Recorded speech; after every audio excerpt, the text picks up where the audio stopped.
Akbar.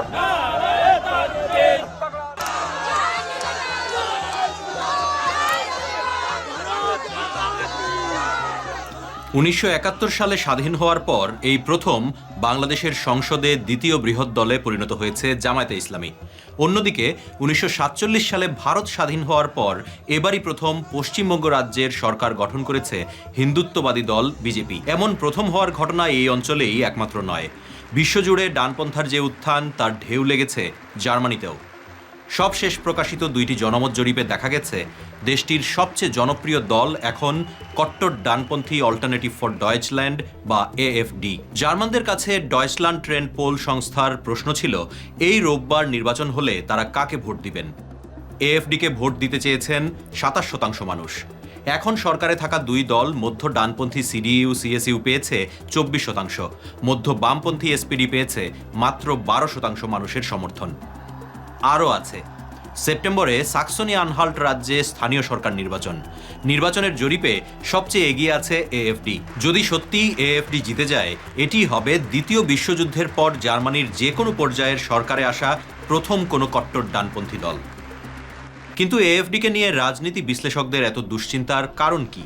Germany's domestic intelligence agency has classified the far-right Alternative for Germany as an extremist organization and threat to democracy.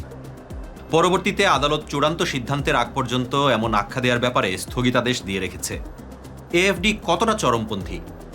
যতটা চরমপন্থী হলে ইউরোপের নানা দেশের ডানপন্থী দলের জোটও এএফডিকে আরও বেশি ডানপন্থী বলে জোট থেকে বের করে দিতে পারে। Germany's far-right Alternative for Deutschland, or AfD, has been expelled from the far-right Identity and Democracy grouping at the European Parliament.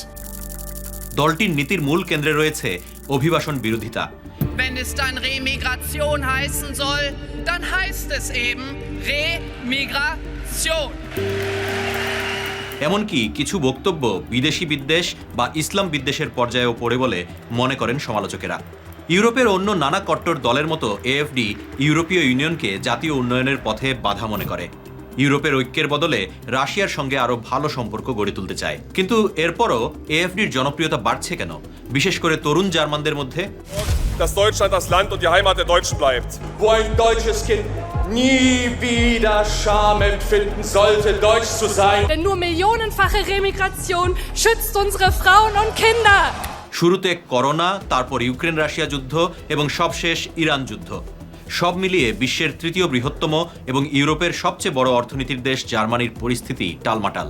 GDP প্রবৃদ্ধি গত 5 বছর ধরে বলতে গেলে থমকে রয়েছে। এর প্রভাব পড়ছে চাকরির বাজারেও। এপ্রিল মাসের তথ্য অনুযায়ী জার্মানিতে এখন 30 লাখ মানুষ বেকার।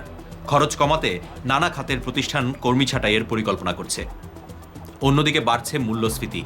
করোনাকালীন পরিস্থিতির চেয়ে অবস্থা এখন তুলনামূলক ভালো হলেও অনেক নিত্য প্রয়োজনীয় দ্রব্য এবং বিশেষ করে জ্বালানির দাম এখনও উচ্চ পর্যায়েই রয়ে গেছে।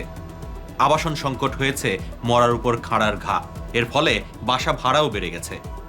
সব মিলিয়ে মানুষের মধ্যে এক ধরনের অস্থিরতা দেখা দিয়েছে। মধ্যপন্থী সরকারের প্রতি দেখা দিয়েছে অনাস্থা। অনেক ভোটারই মনে করেন কট্টরপন্থীরাই এর একমাত্র সমাধান। জার্মানির বাকি সব রাজনৈতিক দল এক ধরনের অলিখিত নীতির মাধ্যমে এএফডিকে একঘরে করে রেখেছে। একে বলা হয় ব্রান্ডমাউয়ার বা ফায়ারওয়াল, অর্থাৎ কোনো পরিস্থিতিতেই কোনো রাজনৈতিক দল এএফডির সঙ্গে জোট গঠন করবে না। কিন্তু দলটি দিন দিন যেভাবে জনপ্রিয়তা অর্জন করছে, এই ব্রান্ডমাউয়ার কতদিন টিকে থাকবে সেটাই এখন প্রশ্ন।